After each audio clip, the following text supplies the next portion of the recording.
Hello and good evening, friends, and welcome to another edition of Strictly Sports NFL Saturday. I am your host, Anthony Florio, joined as always by good old MF Michael Fletcher. As is the routine, we are perhaps awaiting the presence of Michael Bullock. If he comes in, we'll catch him up on what he missed. If not, then we'll see him Monday night for Ridiculously Raw. But we're going to go right into the action here because, as you know, there was no Thursday night football game this past week because that game got moved to Monday because of what else? COVID. So that will be near the end of our show. So there will be no Thursday recap for this week. But next week, we should have a Thursday game recap. As it stands, it's scheduled to be the New York Giants against the Philadelphia Eagles on Thursday night. So should that go down, then we'll have a recap of that next week. But if not, then, it is what it is. So with that, let's dive right into the action this time around instead of doing a recap. First game of Week 6, the Chicago Bears squaring off against the Carolina Panthers, Bank of America Stadium, Charlotte, North Carolina, on Fox. And it'll be Kenny Albert, Jonathan Vilma, and Shannon Spake. They will have the call. And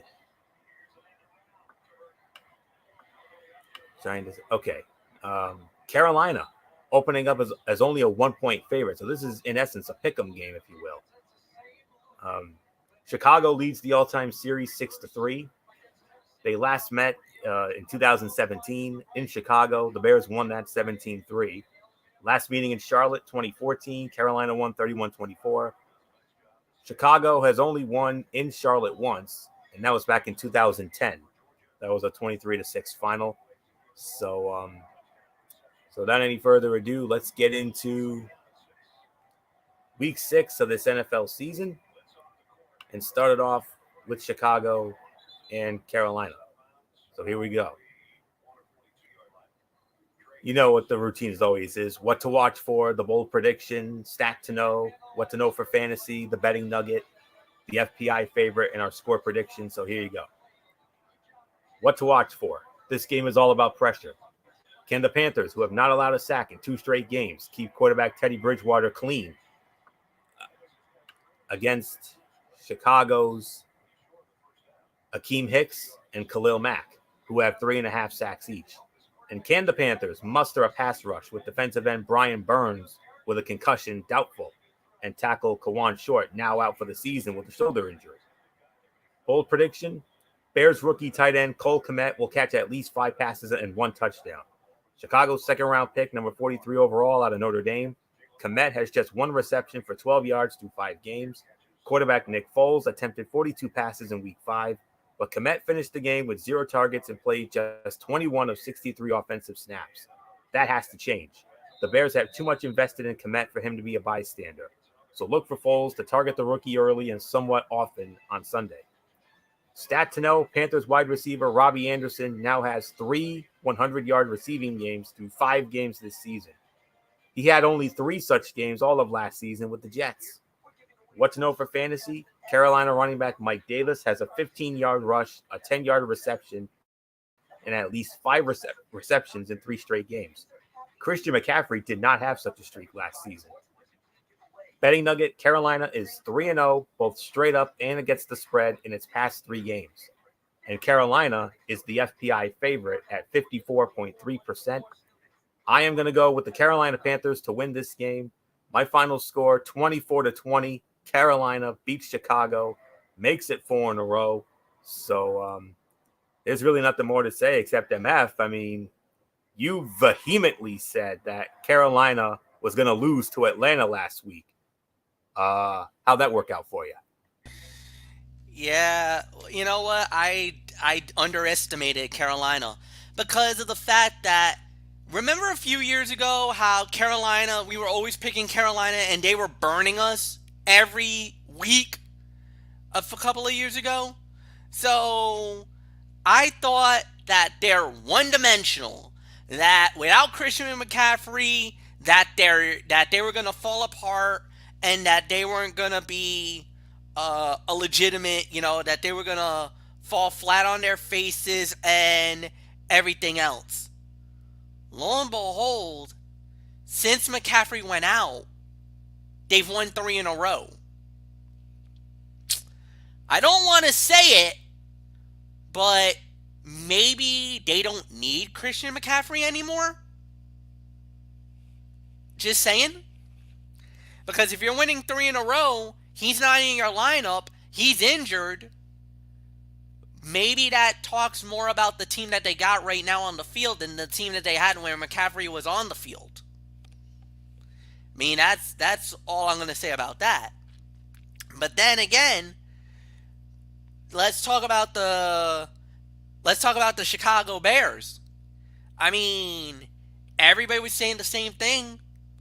You know, this team's good, not over the hump, but they made the decision to start Nick Foles, and they're still winning. They're cruising right on along. They got a ferocious defense that can make plays, that can dominate the scale of play. You got receivers that can make big plays down the line, and especially Allen. And then the running game, a little suspect. You know, Cohen's hurt. You got Montgomery over there, but Montgomery is not explosive. But you got a quarterback in Nick Foles who will will your team, good or bad, to success. He did it in Philly. You're starting to see that magic start in Chicago again. There's a lot of Bears fans that now believes that they got a legitimate shot at Super Bowl right now. And after what they did to Tampa Bay and beat the Buccaneers last week, that's one thing that I start thinking. Maybe, yes, I may have underestimated Carolina. But you got the Bears to deal with. Khalil Mack and that line. Bridgewater's good, but can you establish anything against them? Can you, and that running game, run against a top tier defense right now who's currently, I'm going to say, number 9th overall, that is 4th in giving the least amount of points up, that's actually currently right now 20 points per game, number 2 against the third down conversions, only giving up 1/3 of third down conversions. I mean, okay, offensively, not so great. You got Bridgewater that averages about 271 yards, 272 a game. But the running game is non-existent. Something's got to give. I'm sorry. You know me. I'll take a better defense any day over an offense. Damn if I am, damn if I'm not on this. I'm going to go down that well again. Carolina loses to Chicago. Close game this time. 24-20. It's yours, Florio. All right. Let's move on to our next matchup, which is a game that would normally be on CBS, but has been cross-flexed over to Fox. The Cincinnati Bengals squaring off against the Indianapolis Colts from Lucas Oil Stadium in Indianapolis. Kevin Kugler, Chris Spielman, Laura Oakman. They will be on the call for that one. And the spread favors Indianapolis by 7.5. All-time series favors Indianapolis as well, 17-12. However, the Bengals have won the last 2 meetings in this series, including the last meeting 2 years ago in Indianapolis. Cincinnati stole one in Indy, 34-23, 2 years ago. The Colts' last win at home was in 2014. That was a 27-0 final. So MF, Cincy and Indy, a game normally seen on the mothership, but this time cross-flexed over to Fox. Indy suffering the loss to Cleveland. They got Cincy coming in. I'm sure they can bounce back, right? They're going to bounce back, but it's not going to be easy because of the fact that Joe Burrow's done pretty well. Not dominating, not flashy, but he has been good. Played really well lately. So I think you'll get a good opportunity for him to shine. The one thing, though, is Burrow's going to have a long day because he's going up against a team that really one of the best defenses in all of the NFL. And we're talking about the Indianapolis Colts. Number one in total yards allowed at 266. Number one in the NFL. Then on top of that, they're number one against the pass at 100. They only give up 165 yards passing. Number three against the rush, where they only give up 86 yards. Points per game, 17.6, second best in the NFL. And in third down conversions, they're in the top 10 at 38.7%. Indy right now is a sneaky good team. The biggest problem they have is that Phillip Rivers plays literally like Dr. Jekyll and Mr. Hyde. 1 week he's really good, next week he stinks. If Cincinnati's D can force them to make mistakes, then they're going to make this game closer than the experts. But I gotta go with Indianapolis to win this game. I really got nothing more to add, Anthony. It is all yours. Okay. What to watch for when it comes to Cincinnati and Indianapolis here? Just give me 1 second here. All right, hold on here. Okay.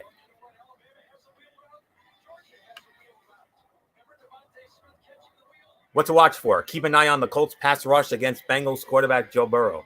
One of the things the Colts, who have the NFL's number one ranked defense, have struggled with this season has been getting to the quarterback. They're tied for 15th in the league in sacks with 11, but leave it to the Bengals to come along at just the right time. Burrow has been sacked a league high 22 times through 5 weeks. Bold prediction: the Colts will have a +5 sack differential. The matchup in pass protection is heavily tilted toward the Colts. Indianapolis protects the quarterback well, and the Bengals are depleted on the defensive line. On the flip side, Burrow has been sacked more than any other quarterback in the NFL. Stat to know: Colts quarterback Phillip Rivers has thrown 4 passing touchdowns this season, the fewest through his team's first 5 games of a season in his career. His low through 6 games is 7 in 2007 and 2011. Rivers has also gone under 250 passing yards in 4 straight. He hasn't done so in 5 straight since 2013-14. What to know for fantasy?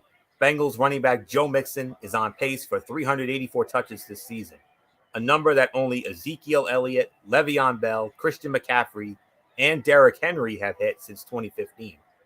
Betting nugget: Indianapolis is 6-3 against the spread as a home favorite since the start of last season, tied for the second best cover percentage over that span. Indianapolis, the FPI favorite, 67.6%, just about 68% going with Indy. I'm going with Indy as well. 27-17, Indianapolis knocks off Cincinnati. So there's really nothing more to say on this one. Let's move on to our next game, which is also going to be on Fox. I'll tell you what, this is not one of them. Some of the games this week are not all that exciting, even though we do have some good games to balance it out. But we have a lot of Zonk caliber games, and this is one of them. But then again, you can make an argument for the last one. But anyways, the Detroit Lions are going to be squaring off against the Jacksonville Jaguars, TIAA Field in Jacksonville, adjacent to Daly's Place, home of AEW Dynamite, of course. Chris Myers, Brock Hurd, Greg Jennings, Jennifer Hale will be on the call for that game. And the spread favors Detroit. It's a 3-point spread for Detroit. The series history is tied at 3 games apiece. It's 3-3. Detroit has won the last 2 meetings in a row in this series. The last meeting 4 years ago in 2016 in Detroit, 26-19. And their last meeting in Jacksonville in 2012, Detroit also won that one 31-14. The Jags last beat the Lions at home in 2004. That was a 23-17 overtime win. I'm not going to lie, friends. This is a very tough game to call. I mean, this one can go either way. But what to watch for? Look for Jaguars running back James Robinson to carry the ball more than 20 times. Jacksonville offensive coordinator Jay Gruden admitted he has abandoned the run way too soon in each of the Jaguars' past 2 games. So expect him to commit to Robinson pretty heavily against the Lions. And it makes sense because the Lions are giving up an NFL worst 170.3 yards a game rushing.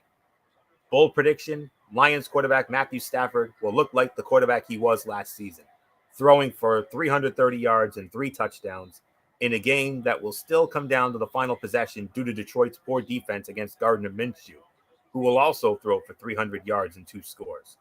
Stat to know, Minshew needs 235 passing yards to have the most ever by a Jaguars quarterback through 6 games.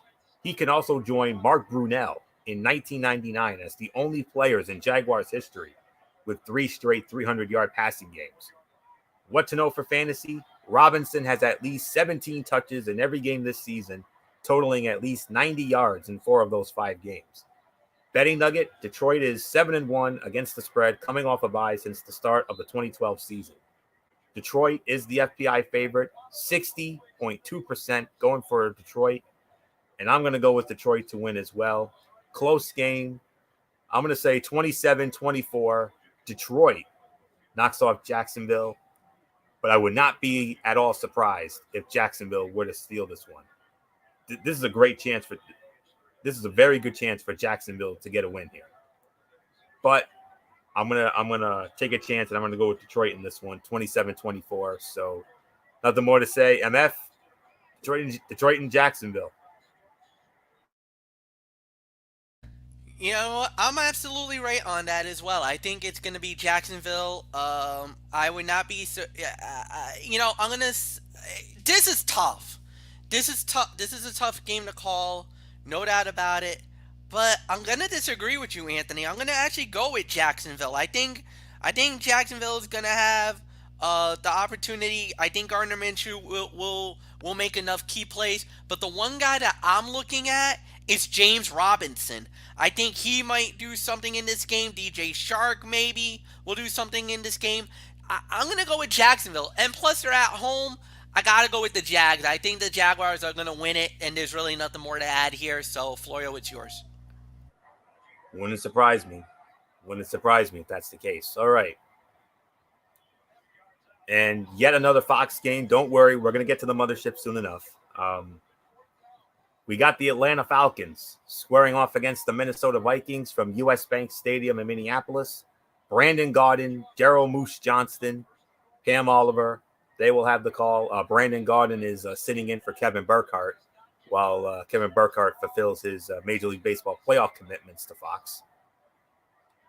So that's your announced team for that one. And Minnesota opening up as a 4-point favorite. Minnesota leads the all-time series 19-10, and Minnesota has won 4 consecutive meetings against Atlanta, including last year in Minnesota 28-12. Atlanta has not won in Minnesota since 2008. That was a 24-17 final. That was at the old Metrodome, of course. So nothing more to say. MF, Minnesota, they've been struggling. I mean, both of these teams, these are 2 great teams, but unfortunately, not the results they wanted. But Atlanta, of course, you heard the big news this week. Dan Quinn, no big surprise, he was fired. So yep. So they have a new coach, and the big question is, can this new coach do what Dan Quinn couldn't, lead them to a win? You know what? A lot of things can happen in the NFL. We'll talk about the Houston Texans because I kind of feel like the Texans kind of played more inspired when they fired their coach, and then Romeo Cornell took over, and we all saw what happened. They played really inspired last week, and I feel like they turned things around. Maybe this is the moment where they turn it around, but Minnesota also has something to prove. But big news. Devontae Cook, their star running back, will not play. As you know, he did injure his groin last week against Seattle, and that was a major injury. And as you can tell, that pretty much doomed him at the end. So, I kind of feel like the Vikings are going to ride the ship, turn it around, and win this game.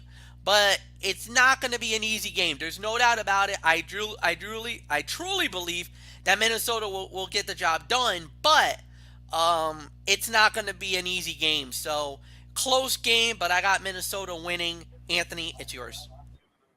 Yeah. You heard me on this show last week say I cannot trust Atlanta more than I can throw them. And, that is exactly the case once again. But let's get through the numbers here. What to watch for? What does an 0-5 team look like with a new coaching staff, but a season likely past the point of being salvaged? Do the Falcons uncover a new identity or form of motivation to rattle off a series of wins under interim coach Raheem Morris? The scheme might not change, but what kind of stops does Atlanta pull out against a Viking team scratching to keep its playoff hopes alive? Bold prediction, Falcons quarterback Matt Ryan will throw 3 touchdown passes, tripling his total from the past 3 weeks combined, but it won't be enough, as Vikings running back Alexander Mattison does his best Dalvin Cook impersonation with more than 100 rushing yards and 2 scores of his own. Stat to know, Atlanta wide receiver Calvin Ridley has an NFL high 4 100-yard receiving games this season. What to know for fantasy? After throwing 4 touchdown passes on 36 attempts in week 2 against the Cowboys, Ryan has just 1 touchdown toss over the past 3 weeks in 114 attempts. Over that stretch, Ryan is QB 24 in total points, just 0.5 points ahead of a struggling Sam Darnold, who missed last week. Betting nugget, Minnesota is 23-10-1 against the spread at home over the past 5 seasons, the best mark in the NFL. The FPI going with Minnesota as well, 62.8%, just about 63% going with Minnesota here. I'm going with Minnesota as well. High-scoring game. I'm going to say Minnesota wins. I'm going to go 30-27. Minnesota gets by Atlanta. So that's really all there is to say on that one. We finally have a CBS game here, folks. Here we go. Finally on the mothership here. The Denver Broncos squaring off against the New England Patriots from Gillette Stadium in Foxborough, Massachusetts. This game, of course, on the mothership, and on the call for that one, it'll be Kevin Harlan, Trent Green, and Melanie Collins. They will be there for that. New England opening up as a 7.5-point favorite. Denver leads the all-time series 26-22. However, New England has won the last 2 meetings in this series, including a 41-16 beatdown in Denver in their last meeting in 2017. Their last meeting in Foxborough was 2014. New England won that one going away 43-21. Denver has not won in Foxborough since 2006. That was a 17-7 final. We got into this game last week, but we're going to address it again here this week. This game was supposed to take place last week. It was originally a 1 o'clock game. Then it was pushed to 4:25. Then it got pushed to Monday because of all the COVID issues. But then it got pushed back to this. So finally, this game will be played. And with that being said, let's dive on into this matchup with Denver and New England. What to watch for? The Patriots totaled more than 200 rushing yards in each of their first 2 home games. And if they hit the mark again Sunday, they would match the 1976 and 1978 Patriot teams as the only ones to rush for 200 or more in 3 consecutive games. Quarterback Cam Newton's return and his rushing prowess will stress the Broncos defense. Bold prediction. The Broncos will force 2 turnovers, Why? Well, because they're really, really due. And if they don't, this game could get ugly. The Broncos have been one of the league's worst in takeaways this season, 1 interception and 1 fumble recovery in 4 games. But the Patriots are tied for 8th in giveaways with 7. Stat to know, Newton posted a total QBR of 73 in the Patriots' first 2 games of the season. But then the quarterback play hit a snag as Newton, Brian Hoyer, and Jarrett Stidham combined to post a total QBR of 28 in the past 2 outings. That was the worst team QBR in the league combined in weeks 3 and 4. What to know for fantasy? When he gets at least 15 touches, Broncos running back Philip Lindsay has averaged 15.6 fantasy points per game over his career. Betting nugget, Pats coach Bill Belichick is 23-11 against the spread at home as a favorite over the past 5 seasons. New England is the FPI favorite, 63.6%, just about 64% going with New England. I'm going with New England to win as well. And with Newton back, I think New England should win comfortably. I'm going to say New England wins 30-13 all over Denver. So really nothing more to say. MF, after all the COVID issues, Denver and New England, they're finally going to play tomorrow. Yeah, and it's a good thing. We're glad that they're back. It's glad that they'll be on the field and they'll get to play tomorrow. And yes, I got to give it to the Patriots. I do believe they'll win the game as well. There's really nothing more to add. With Newton coming back, yeah, New England should have an easy win here. So nothing more to say. Florio, it's yours. Remember when I said we had some Zonk games on the schedule? Well, this next one is the Zonk game of the week, and thankfully it's not on our network; it's on the other network. Nope, it's on Fox. Yeah, but we have a Zonk game of our own. That's coming later. But this is the Zonk game of the week. I don't care what anybody says. The Washington football team squaring off against the New York Giants. MetLife Stadium, East Rutherford, New Jersey, in the Meadowlands. And this game, like I mentioned, will be over on Fox. And as soon as I get my information here, no, I'm just loading the history sheet. Okay. And on the call for that one, it will be Adam Amin, Mark Schlereth, and Lindsay Zarniak. The Giants opening up as 2.5-point favorites. Series history, it's all New York. It's a big history here. 102-68 with 4 ties. All time, that favors the New York Giants. And the Giants have won the last 3 meetings in this series, including a sweep last year. Giants won at home 24-3 last year. The Redskins' last win in New York was the year before, 2018. That was a 20-13 final. So there's nothing more to say. MF, Zonk game of the week, the Washington football team against the New York Giants. And I feel we cannot help. But let me just say it like this before I give it to MF. And that is, to all of you who have to endure this game, may God have mercy on your souls. Do we honestly have to predict this game? Do we honestly have to call this game? Actually do this game? Can we just blow by this one? I mean, this game is so... Oh, man, this is so bad. Oh, all right. I guess we got to be professional about it, and we got to do our job.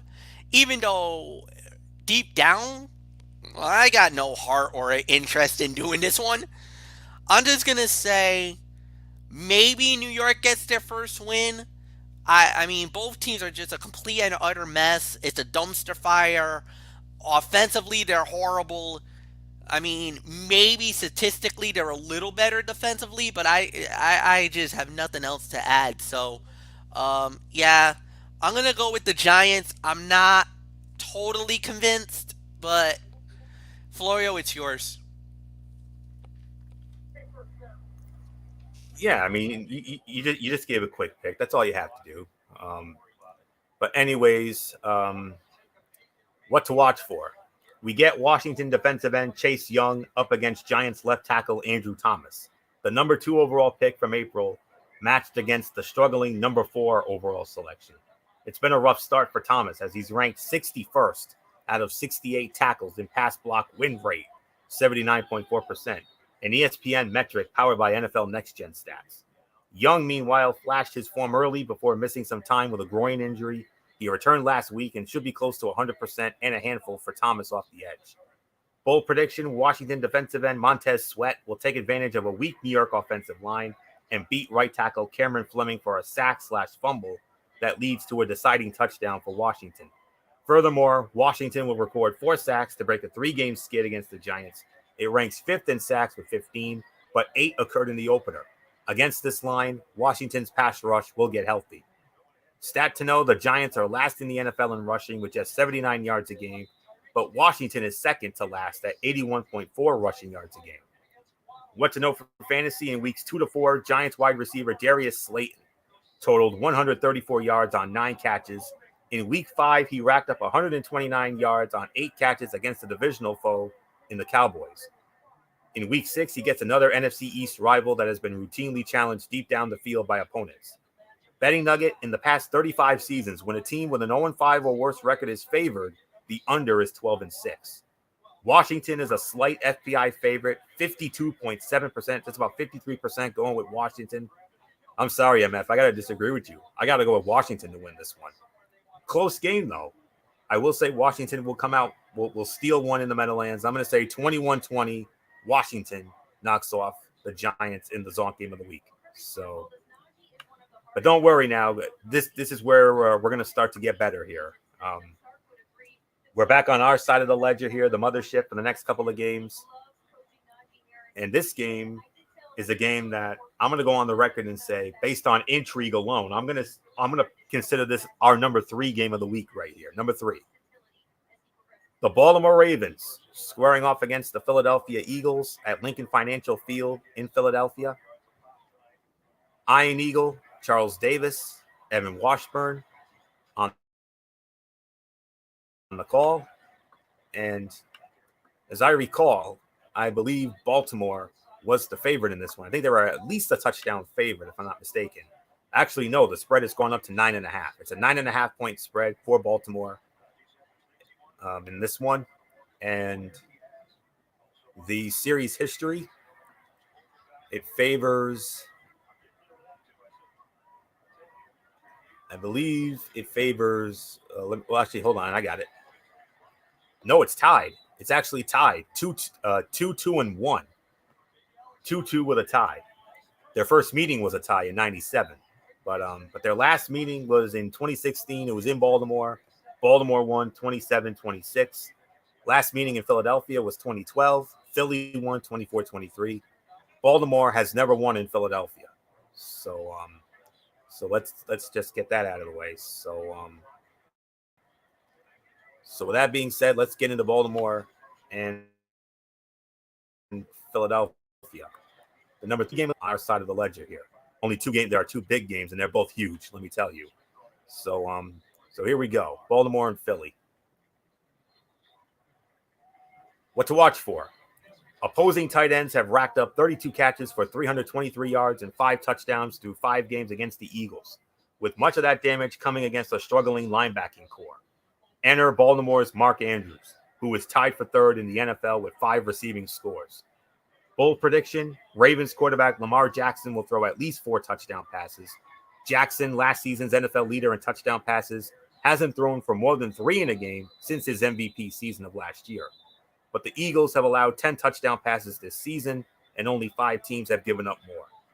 Stat to know, Eagles quarterback Carson Wentz has a 53.1 total QBR this season, 25th in the NFL, and a league-leading 9 interceptions. No Eagles quarterback has led the NFL in picks over a full season since the 1970 merger.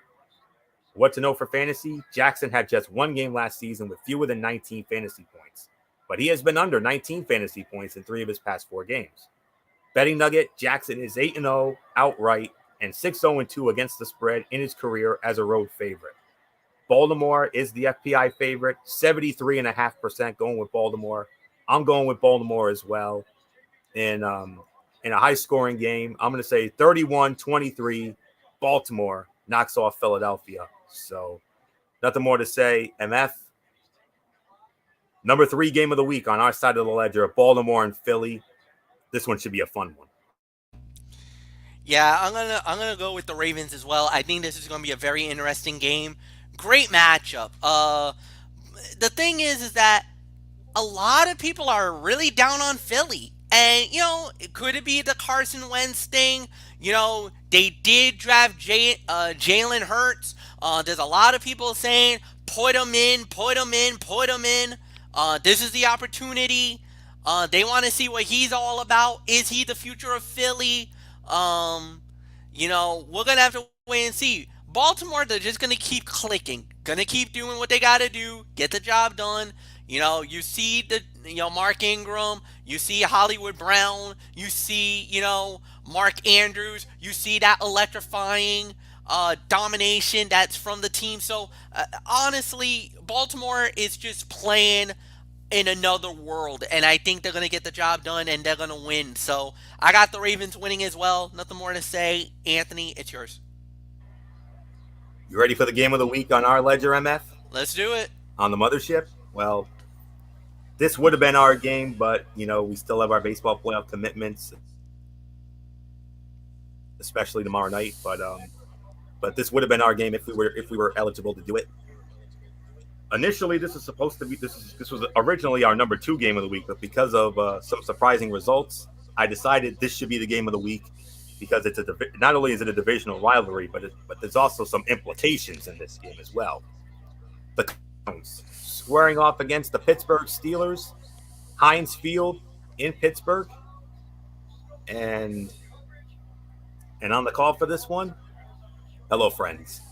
Yes, they will be there. Jim Nantz, Tony Romo, Tracy Wolfson, they will be in Pittsburgh for this game of the week between the Browns and the Steelers. And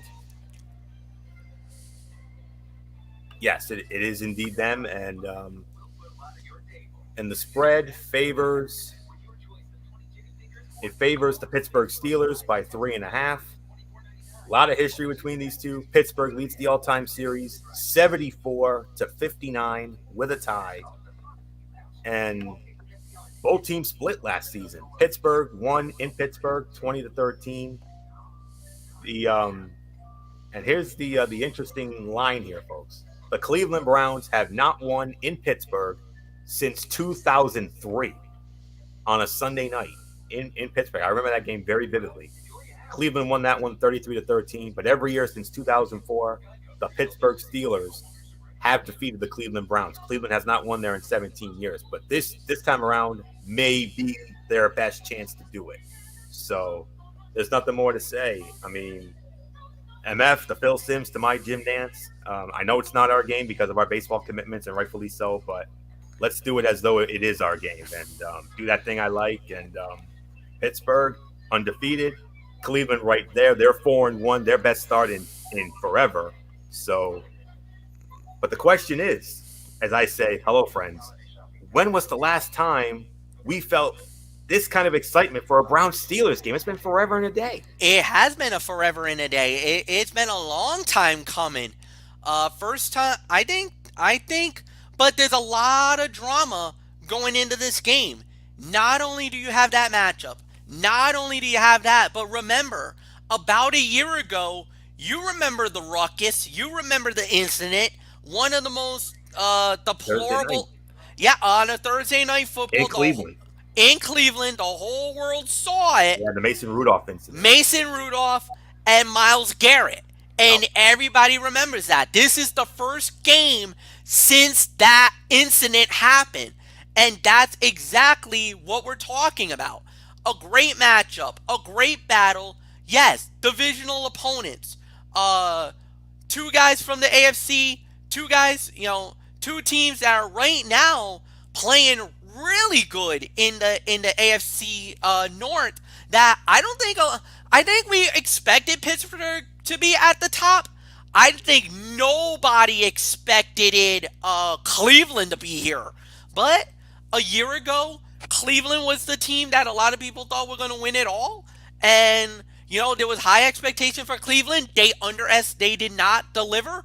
This time around, they're a lot better than they were a year ago. So they're finally playing like the team that a lot of people thought they were supposed to be about a year ago. So we'll wait and see what happens. My prediction is the Steelers are going to win, though.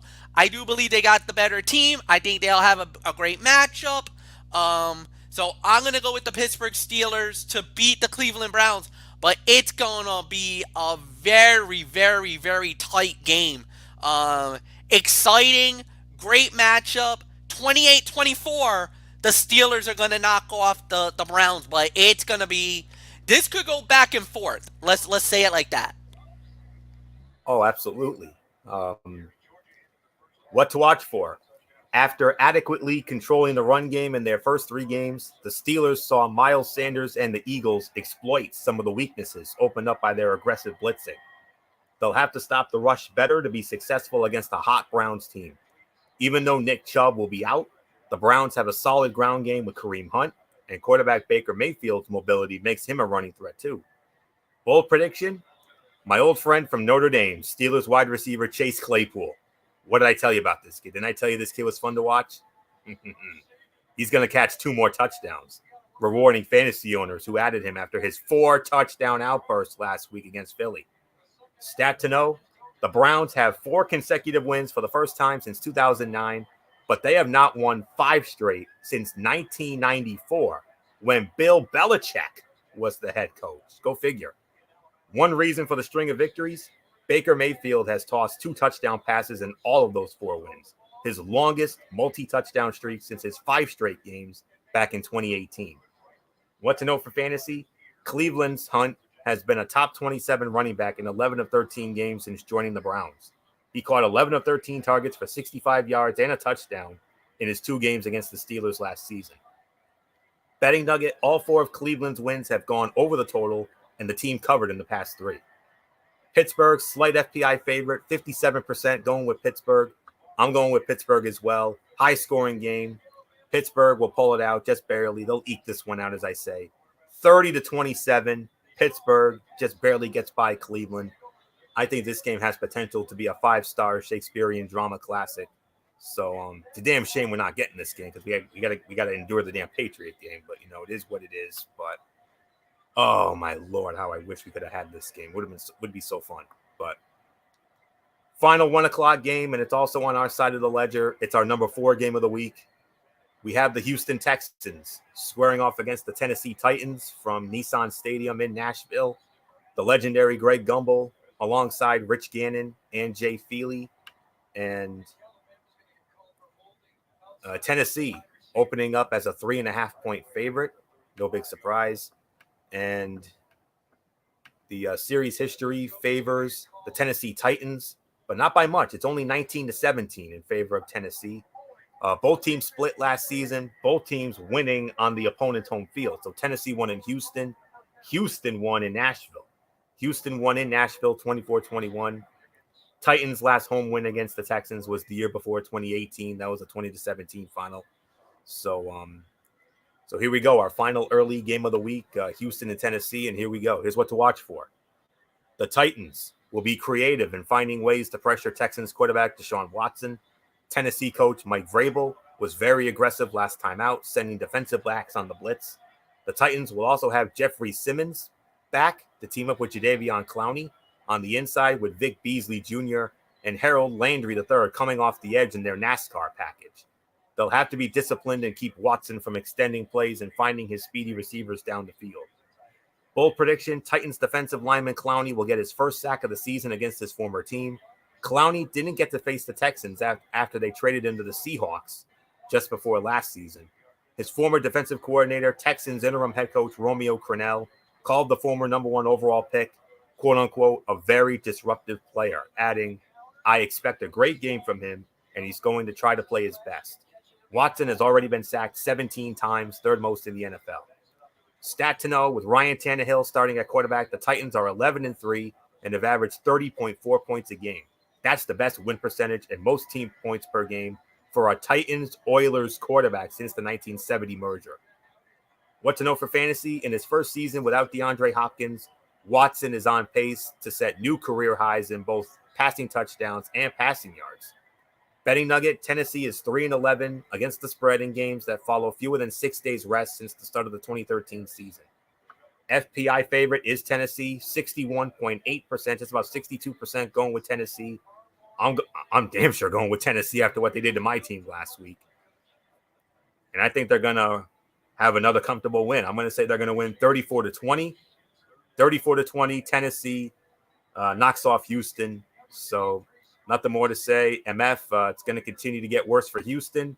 But Tennessee, oh my goodness, what did they do to Buffalo last week? I still can't believe it. Man, I told you. I knew that was going to happen. All you just need to know, Derrick Henry and Josh Norman. That's all you need to know. That will happen. Look, Tennessee's just a different animal now, man. They are stronger. They are better. Henry, Tannehill. There's really nothing more to add. Titans win. That's all I'm saying. Anthony, let's get into the late games. And now we move on to what is, unfortunately, the Zonk game of the week on our side of the ledger. 4:05 kickoff on CBS. Zonk game of the week on our side. It's going to be the New York Jets squaring off against the Miami Dolphins, Hard Rock Stadium in Miami, with the 4:05 kickoff. On the call for that one, it will be Andrew Catalon, James Lofton, and Cherie Burris, and the spread favors Miami 9.5, a 9.5 point spread for Miami. The Jets, however, lead the all-time series 55-52 with a tie. And in last year, both teams split. Both teams won at their respective homes, which meant the Dolphins won in Miami last year against the Jets, 26-18. The Jets have not won in Miami since 2016. That was a 27-23 final. So, MF, one thing I love to do in my daily life is encourage people, and I'm about to encourage you tenfold here. The Jets suck. Let's not kid ourselves. They're the worst team out there. They're the 32nd. They ranked 32 in the power rankings, and they're probably going to stay that way. And they've crapped the bed already. But as for your Dolphins, young man, what did they do in San Francisco last week? What was that? Hey, you know what? That was the most complete performance by the Miami Dolphins last week. Ryan Fitzpatrick had the Fitzmagic going. Myles Gaskin got a touchdown, was running the ball effectively. Our receivers were amazing. Preston Williams had over 100 yards. Mike Gesicki was a yard shy of 100 yards. We had Devontae Parker had 50 yards and a touchdown. And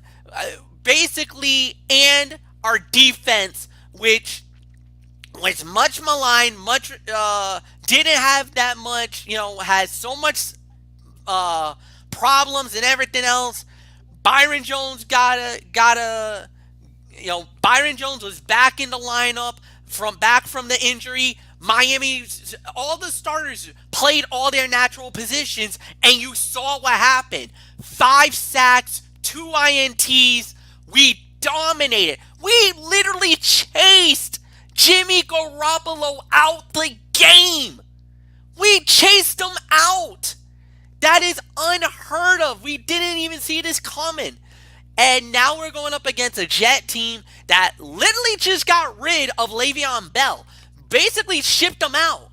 Who is gonna deal? How are they gonna run the game? Who's gonna be their top guy? Who do we go after?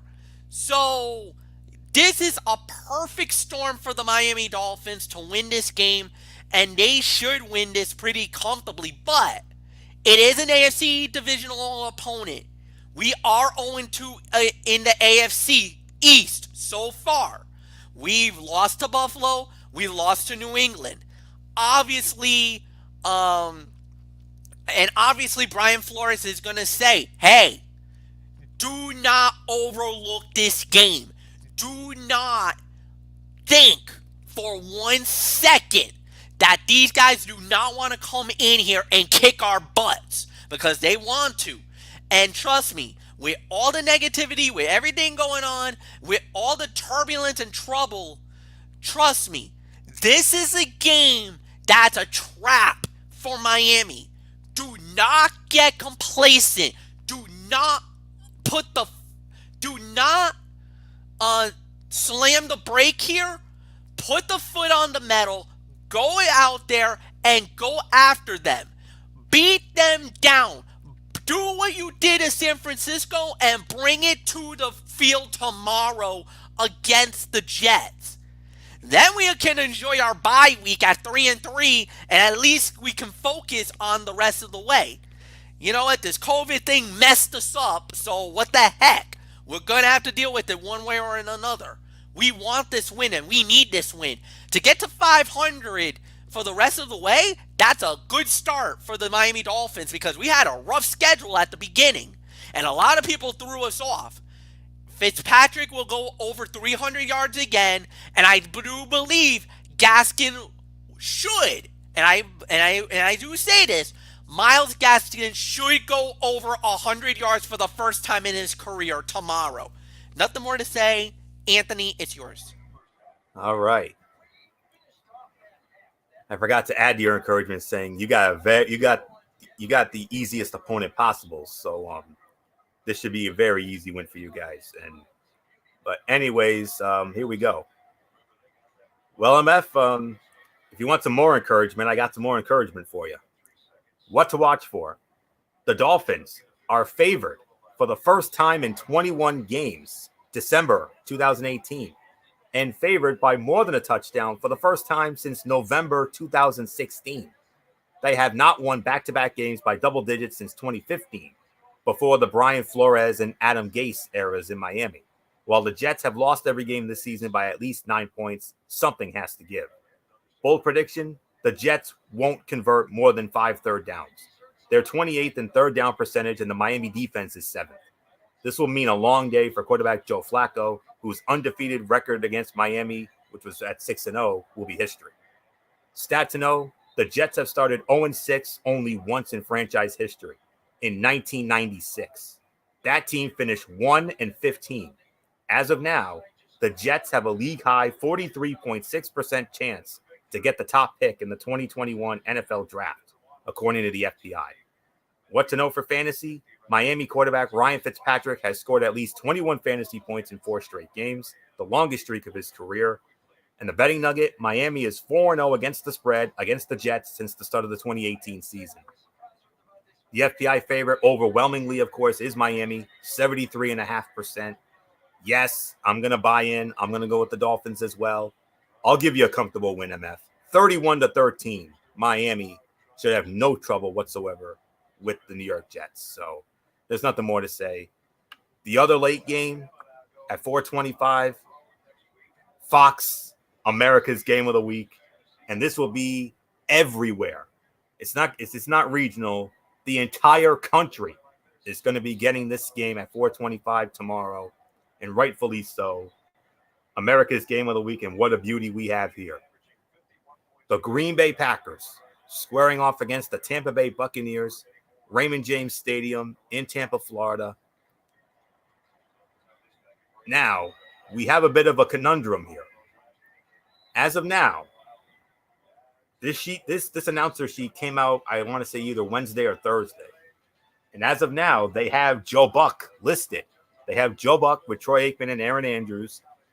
But Joe Buck is currently working the National League Championship Series with John Smoltz over on Fox. And that series is scheduled for a Game 7 tomorrow night. So I really don't know if Joe Buck's going to be able to call that game for Green Bay and Tampa Bay. So we'll see if they get somebody else to take his place. I don't know. We're going to have to look into that. But the only way I think Bucks does it is if he does it remotely, which I know some commentators have been doing it remotely lately. I don't think. This is true. Huh? This is true, yes. So unless they have him do it remotely to do the game, that's the only way I could see that Buck does it. But I'm pretty sure that it's going to probably be somebody else. Yeah. So we'll definitely have to keep an eye on that come game time tomorrow. So, but anyways,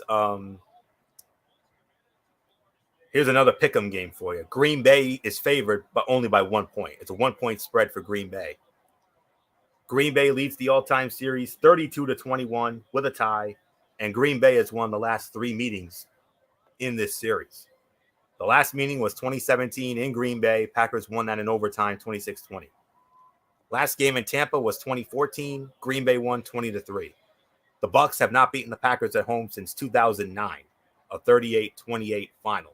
So with all that being said, here we go. Green Bay, Tampa Bay. What to watch for? The Bucs are hopeful that Tom Brady can get back some of his weapons, such as wide receiver Chris Godwin and running back Leonard Fournette, along with a healthier Scotty Miller and Mike Evans.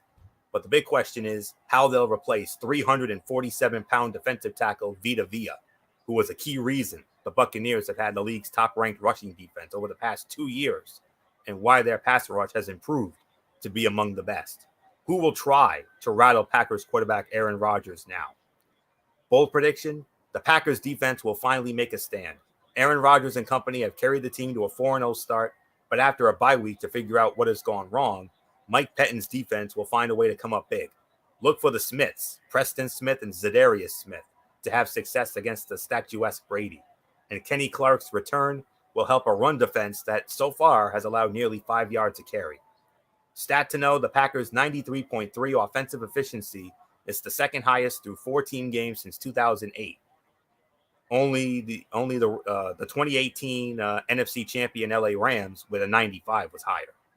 And per the Elias Sports Bureau, Green Bay now has 4 consecutive games scoring at least 30 points with 0 turnovers, tied for the second longest streak in NFL history. Only the 2010, that other team was the 2010 Patriots with 7 straight. What to know for fantasy? Tampa Bay running back Ronald Jones is the only player in the NFL this season with multiple games of 100 rushing yards and 5 targets. Betting nugget, Green Bay is 4-0 against the spread, making it the only undefeated team against the spread left this season. Tampa Bay is a slight FPI favorite at 53%, but at the end of the day, I have to go with the Green Bay Packers to win this game.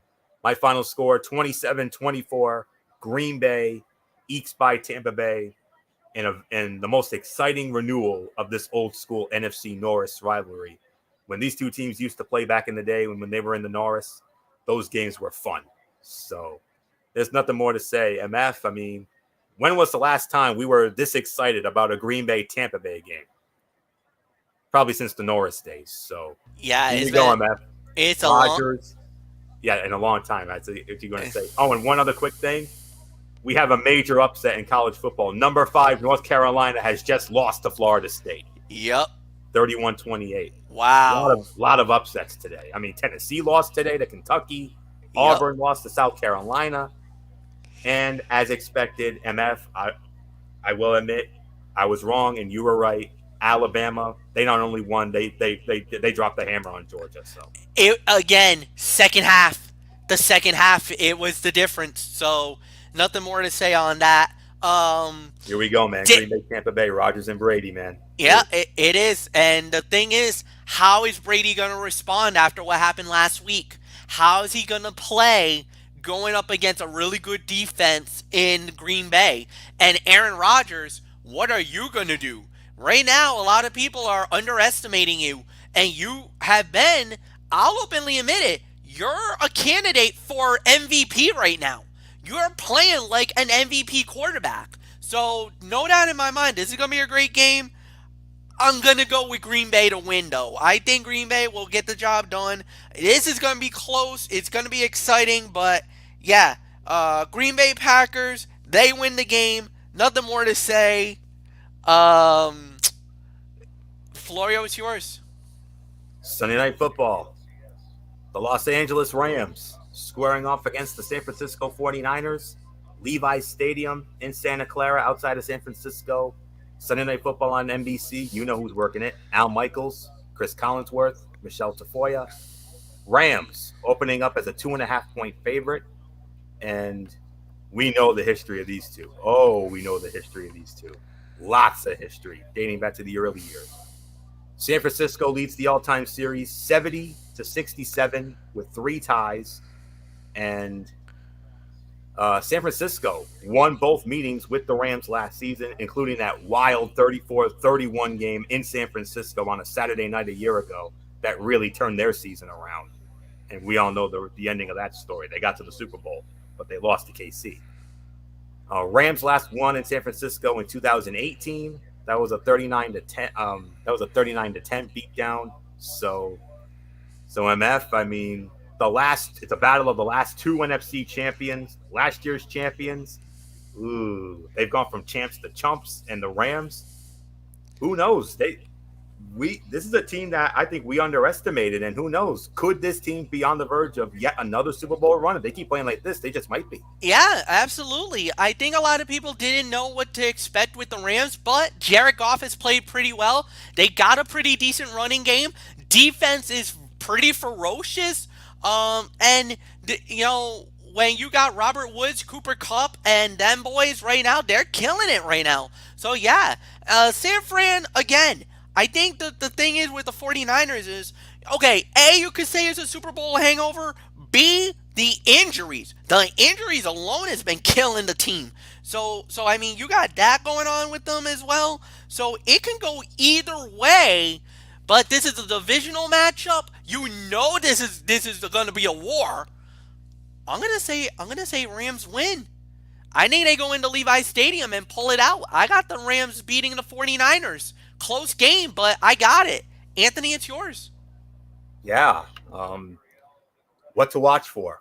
The 49ers struggling offensive line gets its toughest test yet with Aaron Donald and company coming to town. The Rams are tied for the NFL league with 20 sacks, and the Niners have allowed 18, fourth most in the league. Donald is capable of wrecking games by himself, and the Niners' interior line has been a particular concern.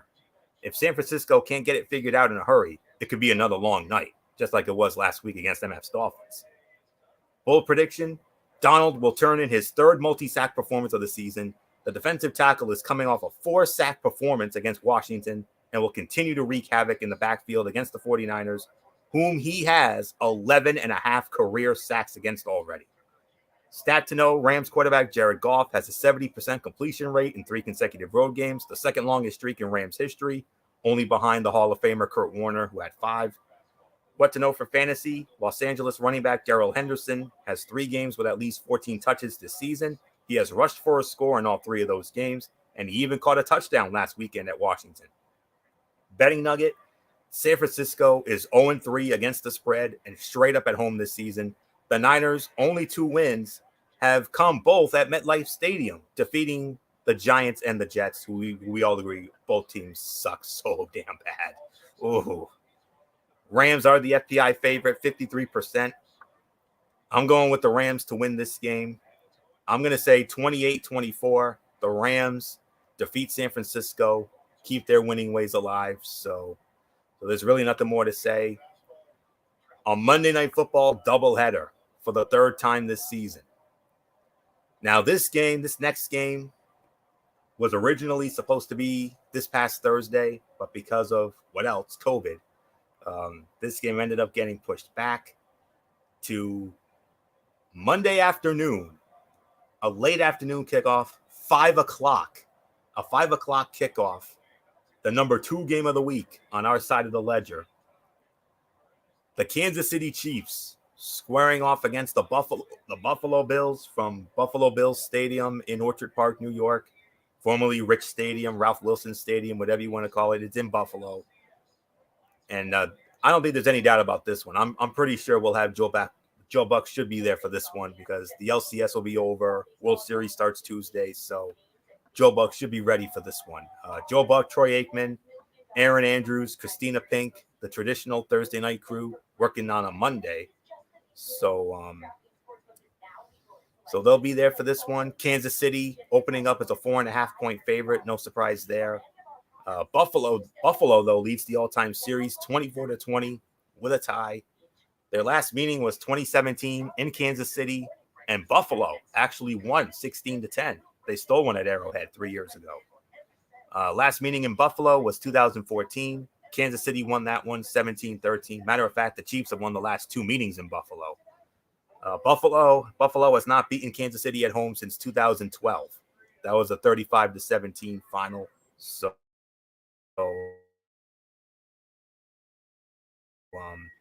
so with any further ado, game of the week. Originally, it was going to be our game of the week, but after how both teams, as I say, crapped the bed last week, especially Buffalo, I think they deserve to be not. That's not too shabby. But here we go. What to watch for? Bills wide receiver Stephon Diggs is averaging a career high 101.8 yards a game, almost 102 yards a game in 2020 so far. Good for second in the NFL. The Chiefs, on the other hand, have allowed 2 100-yard receivers through 5 games this season.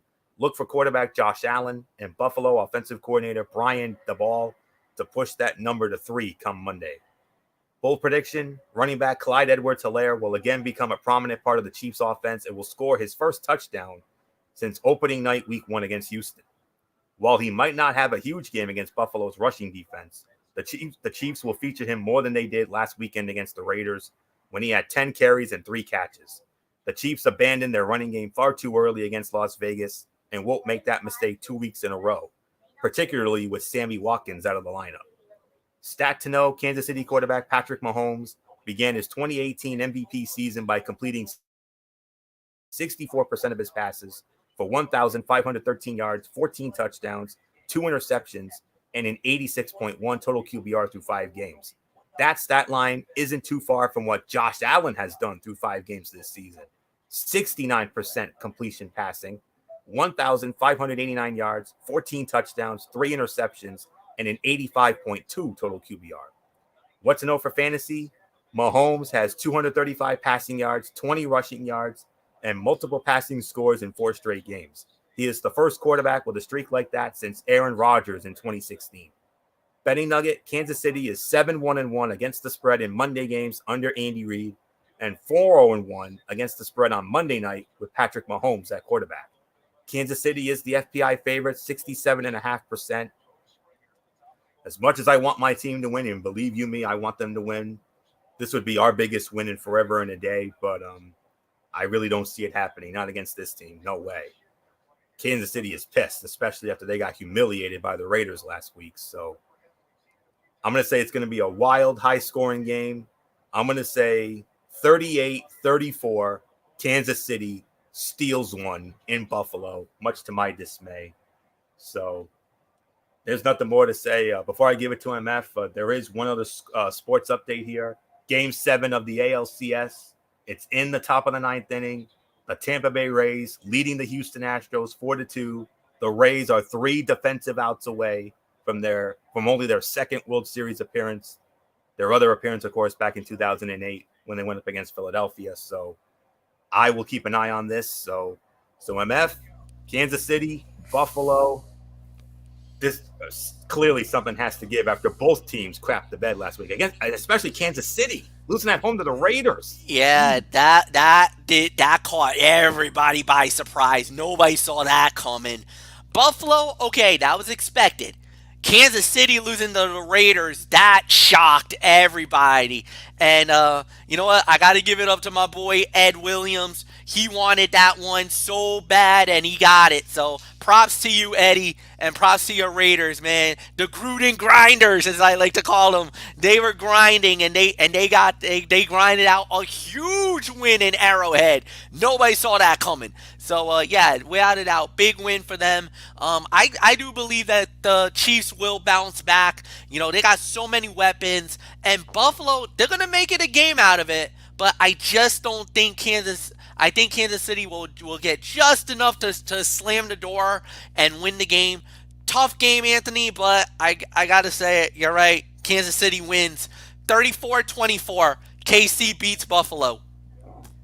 But the good thing when it comes to Buffalo, the only good thing is, sign of encouragement, we get the Jets next week and we get to have some fun with them. Yeah. You'll get to destroy them a second time around. Just like we did in the opener. So, yep. But anywho, let's get to our final game of the week, the traditional Monday Night Football game. Renewal. I mean, we already had one divisional rivalry renewed with Green Bay and Tampa Bay. We're going to renew an old school NFC East rivalry. The Arizona Cardinals squaring off against the Dallas Cowboys, AT&T Stadium, Arlington, Texas, in Jerry World, on ESPN. Steve Levy, Brian Griese, Louis Riddick, Lisa Salters. They will be on the call for that one. And Arizona opening up as a 1-point favorite. Basically another pick'em game here. But nonetheless, series history. Dallas leads the all-time series 56-31 with a tie. Their last meeting was 2017 in Arizona. Dallas won 28-17. Last meeting in Dallas was 2014. Arizona won 28-17. Cowboys have not beaten the Cardinals at home since 2005. That was a 34-13 final. That was at the old Texas Stadium. But Arizona, looking to get back on the winning track. But the big story, of course, obviously, Dak Prescott, that gruesome injury. Oh, that was so hard to watch. Hard to watch, hard to think. If you're a fantasy owner, you're just grieving right now because you don't know what to expect. I had Dak Prescott as my quarterback on one of the fantasy leagues that I was in. Yeah, that was a devastating loss. There's no doubt about it. You can't turn that around. That's one that you just gotta understand and say, hey. But we'll wait and see how it plays out. It's a tough game, but I do believe you're going to see a lot of Zeke, and they do got Andy Dalton. Dalton did pretty well. He helped Dallas maneuver around and get the win and get a big victory here. So obviously not the easiest game, but I do believe he'll get the job done. So yes, for me, my prediction is that I believe the Dallas Cowboys will beat the Arizona Cardinals. It won't be easy, but I do believe he'll get the job done. So when it's all said and done, Cowboys win it. Even though the defense is very suspect, but I just feel like Dallas will make enough plays. They won't make all the plays, but I think they'll just do enough to sneak by and get a win. And they need this game. The division is so bad. They're down below. It's not even that great. I kind of feel like this is their moment. So, yeah, nothing more to say. Anthony, it's yours. I got Dallas beating Arizona. Absolutely. What to watch for? Cardinals quarterback Kyler Murray is 6-0 all time at AT&T Stadium. He went 5-0 while at Allen High School, including 3 state championships, and 1-0 with Oklahoma, winning the Big 12 championship. The Cowboys are well aware of what he means to Arizona's offense. Dallas coach Mike McCarthy said, quote unquote, he has a unique skill set. He's so quick and explosive, and he can get the ball out of his hand very quickly. Obviously, he can make any throw. He can hit all the quadrants of the field, and he's leading the league in rushing as quarterbacks. So I think that in itself tells you the stress that he puts on your defense. He's a dynamic player, and he's definitely the centerpiece of that offense. Bold prediction, Murray will throw for 350 yards and run for another 100 in a reminder to everyone in the Dallas-Fort Worth Metroplex that he's a legend there for a reason. Stat to know, the Cowboys have 11 turnovers this season, tied for most in the NFL, but the Cardinals have only 3 takeaways, tied for the third fewest. What to know for fantasy? Cardinals running back Chase Edmonds has 6.8 more points this season than Kenyon Drake on 54 fewer touches. Betting nugget, Arizona is the only team in the NFL to see all 5 of its games go under the total. FPI favorite is Arizona, 54.3%. I'm going with the Arizona Cardinals to win this game. 34-24, Arizona beats Dallas. So really nothing more to say on that. Quick update, there is 1 out. Tampa Bay, 2 outs away, but Houston has the tying run at the plate. So definitely some Shakespearean drama here, no doubt about it. So, but for now, that will put the bow on this Week 6 edition of Strictly Sports NFL Saturday. We want to thank you all so very much for tuning in. Next week, there's nothing left to say except we have one humongous game of the week: the Pittsburgh Steelers against the Baltimore Ravens. There's your game of the week, hands down. So, we'll get into that next week, and if all goes well, we should have a Thursday night recap for you next week. That'll be the Giants and the Eagles. But anyways, that will put the bow on Week 6 of NFL Saturday. Thank you all so very much for tuning in. We'll be back with you Monday night, Ridiculously Raw, right back here on the Tone 25. Monday Night Raw. And a special Tony's Take. MF, if you're interested, would you like, if you want, you can join, if you want to join me in giving your thoughts about your predictions about the Bound for Glory pay-per-view. Okay, I'll do it. Yeah, I'm in. Cool. So I know you watch it just as much as I do. So even though it's on a different service, but still, yeah. So a special Tony's take, not just 205 Live and Impact Wrestling, but we're also going to preview the Bound for Glory pay-per-view, which goes down a week from tonight, next week. Oh, we got 2 outs now for Tampa Bay. So they are. Oh, wait a minute. This could be. It's over. It's over. You want to hit me with it one time? And it's all over. Ball game over. American League Championship Series is over. And for the second time in their franchise history, the Tampa Bay Rays have won the American League pennant. It is a final, folks. 4-2. They almost became the second team to blow a 3-0 series lead, but unlike the Yankees in 04, like Dusty Rhodes said in that infamous uncensored Cage of Doom match, woo, they survived. You remember that? Yes, they did. They survived. Good for them, man. They deserve it. I mean, even though as a Yankee fan I hate their guts, I'm happy for them because they've hardly ever won anything. So. And a lot of people thought that they were going to choke. A lot of people thought after they went up 3-0. And Houston came back. A lot of people thought that Houston was gonna do the job, finish it, and win the series. Not today. Tampa Bay says, nope, we are not gonna be the New York Yankees in 2004, and they have indeed done it. Yes, they were the first team to blow a 3-0 lead. However, they are the first team to go to be up 3-0, to force a game, to get into a Game 7 predicament, but to win it and finish the job. Well done. Congratulations. And guys, get ready on Tuesday. You're heading to Arlington. You're either going to see the Braves or the Dodgers in the 2020 World Series. One time, I'm actually glad to be wrong. That's all I know, because I was so worried. I mean, I don't like either team, but in all honesty, I really wanted Tampa Bay to win because, obviously, yeah. Because I love. It's a great story. Great story too. Young team. For the first time. Look, young team that very low payroll. I mean, their payroll is like beneath quite a few of the power teams, and they've done it. They've made it to the Fall Classic. You cannot take that away from them. Well done. Second time, and the question is, will the outcome be different? Because you remember, 2008, they got to the World Series against the Philadelphia Phillies, but unfortunately, it didn't go their way. Philadelphia won the series in 5 games. I remember the Game 5 clincher like it was just yesterday. On the same night, it was also on the same night that one of our old favorite game shows, Deal or No Deal, crowned their second $1 million winner. At the same exact time, the Phillies were winning the World Series. Incredible. I was gonna say, and the other thing that has to be addressed, and this is gonna be a key moment, and we gotta wait and see how this plays out. If the Braves wins tomorrow, Tampa will be considered the home team. Yes, they would. They would be the home team.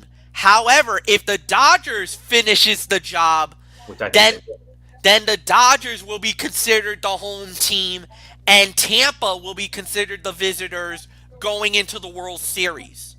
And when was the last time we had the best record in the AL against the best record in the NL, if that should happen? Oh boy! Wow. We're gonna have to do some research on that, Florio. I think it's been a few years. I think it's been actually I think it was 2013. Yeah, I think it was 2013 when Boston and St. Louis squared off. Yes. Because I believe both teams went 96 and 66 that year. Yes. So, and we all know how that story ended. Boston won it all. Boston strong, which will one of our all-time favorite World Series moments and one we'll never forget. Yep. But we'll see. But nonetheless, congratulations to the Tampa Bay Rays. They survived. That's all there is to say on that. Dusty up there in heaven saying, woo, they survived. just like when the Mega Powers survived the alliance to end Hulkamania in that Yep. infamous triple cage match at the Uncensored in '96. So, oh my! But well done, friend. Well done, guys. That's all there is to say on that. So Tampa's in tomorrow night. We'll find out who joins them. Will it be the Dodgers yet again, or will MF be partying like it's 1999? So we'll have to wait and see. But wow, what a night! But anyways, Monday night ridiculously raw. Right back here on the Tone 25. Monday Night Raw, we'll get into that. We'll also have 205 Live Impact Wrestling reviews, Tony's take, and of course our predictions for Bound for Glory. So that's that. Wednesday Night Mayhem. We'll get into AEW, Dynamite, and NXT as always. Thursday, it's College Football Thursday. We'll get into the big college football matchups of next week. Big Ten returns, so we'll get into that. Friday, Cerebral Smack Talk. We'll get into Friday Night SmackDown. And we'll also have a preview of the Hell in a Cell pay-per-view, which goes down next weekend as well. Very busy pay-per-view weekend with the Bound for Glory next Saturday and Hell in a Cell next Saturday. And then next Saturday, NFL Saturday, right here on the Tone 25. So game of the week, hands down, the Pittsburgh Steelers against the Baltimore Ravens. The other games, Seattle and Arizona. I mean, that's an exciting matchup. Well, we do have a few good games, but Pittsburgh and Baltimore is far and away the game of the week.